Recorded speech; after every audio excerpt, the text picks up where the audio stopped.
Bonjour à tous et bienvenue sur Liarx aka Clamflow TikTok. Aujourd'hui, nouvelle vidéo, une vidéo présentation de ma PS Vita que j'ai trouvée en cash il y a pas si longtemps que ça, je pourrais pas vous dire la date. Mais en tout cas, ça prouve qu'on peut encore trouver des PS Vita pas forcément très chères, même si l'État n'était pas vraiment avec. Mais au fond, rien qu'avoir une PS Vita à moins de 200 euros, moins de 250 plutôt, en 2025, ça reste quand même un petit succès quand même, hein. On peut pas dire que c'est non plus à portée de tous, quand même, la PS Vita, parce que c'est quand même une console qui commence à être de plus en plus recherchée pour le rétro gaming et la facilité de la hack, parce que c'est quand même facile, hein, je dirais que c'est...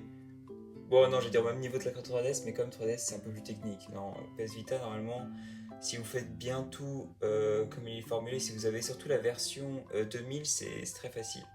Bon, j'avoue que moi, en fait, d'ailleurs, je vais vous la présenter du coup. J'ai la version 1000, donc la version OLED, voilà, aussi appelée comme ça. Aussi la version avec les petits boutons, comme vous pouvez voir ici, en ovale. Bon, c'est d'ailleurs ça la plus grande différence avec son autre sœur, qui est des boutons ronds. Voilà, si vous voulez la différencier, écoutez, je vous conseille quand même de prendre elle, puisque, ok, elle n'a pas de stockage interne, du coup, elle n'a pas de d'SSD, d'HDD, enfin bref, elle a pas tout ça. Alors, je sais pas si la PS Vita contient un HDD ou un SD ou un SSD, pardon.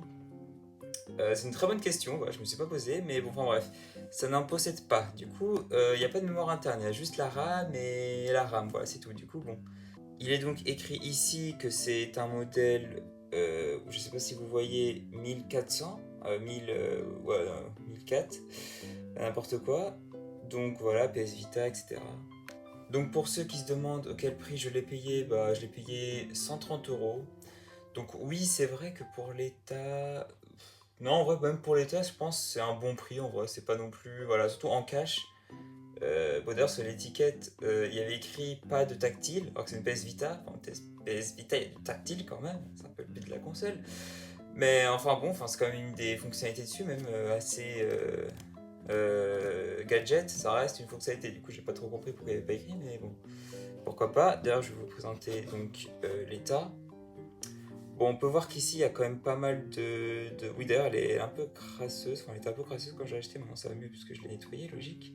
Après, vous pouvez voir ici que c'est là où il y a les plus gros dégâts, hein. Bon, après, c'est pas non plus si grave puisque ça reste passager. Il n'y a pas d'énormes rayures sur la console qui gâchent l'expérience, ça c'est parfait. On peut voir... Bon, il n'y a pas sur la caméra, mais il y a quand même des rayures, mais ça va, c'est passager. Donc maintenant, nous allons l'allumer tout simplement parce que bah, c'est un peu le but d'une console, hein, c'est d'être allumé quand même. Hop. Ouais, du coup, j'ai mis un petit fond d'écran quand même parce que, ma foi, sympathique, hein, pour ceux qui reconnaîtraient, c'est Jojo Bizarre Adventure, voilà. Alors, fond d'écran fait avec des mods, au cas où si vous demandez, c'est pas sur la console. De toute façon, j'ai plus accès au shop, je sais pas pourquoi. Il fonctionne encore, mais. Enfin, il fonctionne encore, je pense pas pour longtemps, hein, mais. Il est là, écoutez. Donc, voici le menu donc modé aussi, hein. Enfin, je veux dire que le thème. Donc, Jonathan Joestar, pour ceux qui auront la ref, avec les petites applications, voilà, espace de bienvenue, ça c'est un bon, franchement. Si vous voulez avoir des succès faciles, ouais, c'est peut-être. Ah oui, d'ailleurs, en parlant de succès, il y a même une application pour. Écoutez, ça peut être sympa si vous voulez voir vos succès, voilà.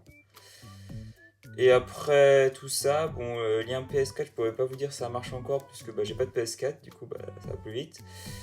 Joseph Joestar. Là, d'autres applications, voilà. Bon, on voit mal avec le thème, mais je vous laisse lire si vous voulez voir à peu près quelle application a la console. Ah oui, du coup, si vous demandez comment j'ai fait pour hacker la console sans bah, tout simplement stockage, en fait, j'en ai créé un, j'ai créé un stockage interne. Vous voyez, il y avait comme.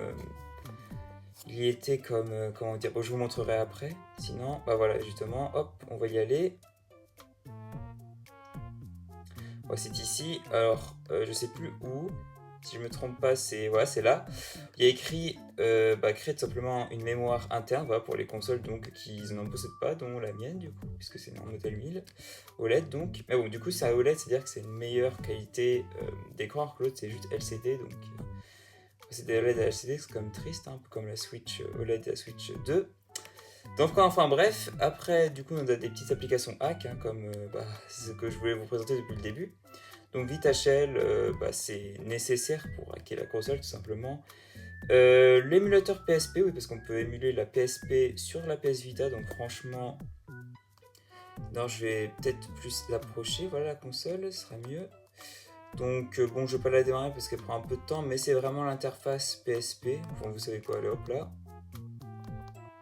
Ok, donc comme vous pouvez le voir, on est bien sur l'interface PSP, hein, comme dit. Oui, c'est vrai qu'on peut pas utiliser ça, je sais pas pourquoi. Enfin logique, puisque si on avait un, mais je pense pas que c'était pour le menu. Du coup voilà, hein, c'est comme une PSP, voilà, un menu. Je sais pas, je pourrais pas vraiment dire parce que j'ai pas de PSP, mais ça m'a l'air en tout cas.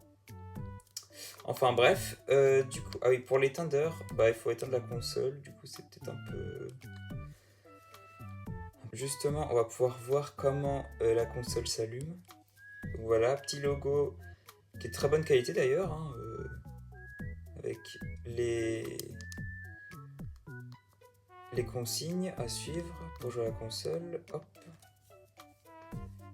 Là on swipe. Et après d'autres applications hack que j'ai, donc j'ai PKGV, PKJ, PKGJ, ouais, justement.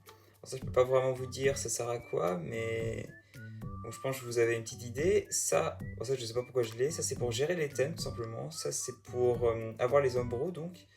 Qui est une espèce de store pour les embrouilles. J'ai pas réussi à le faire marcher, mais normalement il marche. RetroArch pour jouer aux anciens jeux dans une console. Après des petits fangames, voilà, Bad Apple, des DLC. Un émulateur de Nintendo 64, voilà. Et franchement, attendez, je réfléchis si j'ai réussi à le faire marcher, mais...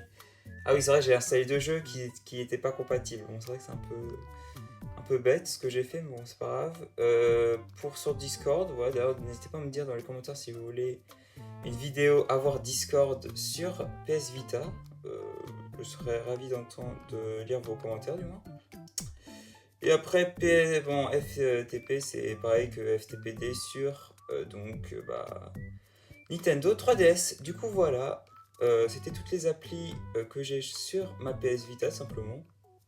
J'espère que cette vidéo vous aura plu. N'hésitez pas à me dire dans les commentaires si vous voudriez plus de vidéos sur la PS Vita ou alors sur la 3DS, peut-être, je sais pas. Hein. Là, sur la 3DS, maintenant, je peux stream, du coup, ce sera peut-être mieux. La PS Vita, j'ai pas réussi parce que j'ai pas de câble USB vers Vita. J'ai juste un câble Vita vers prise pour la charger, tout simplement. Alors juste avant la fin de la vidéo, j'aimerais vous montrer tout simplement la coque que je n'avais pas reçue avant de faire la vidéo. C'est pour ça que du coup elle n'était pas sur la vidéo. De toute façon, bon, je pense que je l'aurais enlevée pour des raisons que c'était mieux pour voir les détails, etc. Donc voilà, franchement je la trouve plutôt agréable à porter. De plus, elle pourra protéger la console, pas comme l'ancien utilisateur qui n'en a pas vraiment fait attention. Et aussi, il y avait un autre truc que j'avais oublié de vous montrer, c'est simplement la carte SD que j'utilise tout simplement pour rajouter des... Enfin, la méthode que j'utilise pour rajouter du stockage à ma console, parce que j'allais pas quand même utiliser le mémoire interne, enfin la capacité interne qui est de 0. Donc voilà, une petite micro SD adaptateur. Alors c'est pour ça d'ailleurs que j'ai hack ma console en grande partie, parce que sinon on peut pas vraiment la mettre de to go. Du coup j'étais obligé, et du coup ça marche sur le port cartouche. Voilà. Et du coup si vous demandez minimum 128 Go parce que ça va comme vite à remplir la carte SD. Du coup voilà, c'est vraiment le minimum que je vous conseille. Donc c'est la fin de la vidéo, n'hésitez pas à liker, vous abonner, partager et commenter. Merci d'avoir regardé la vidéo.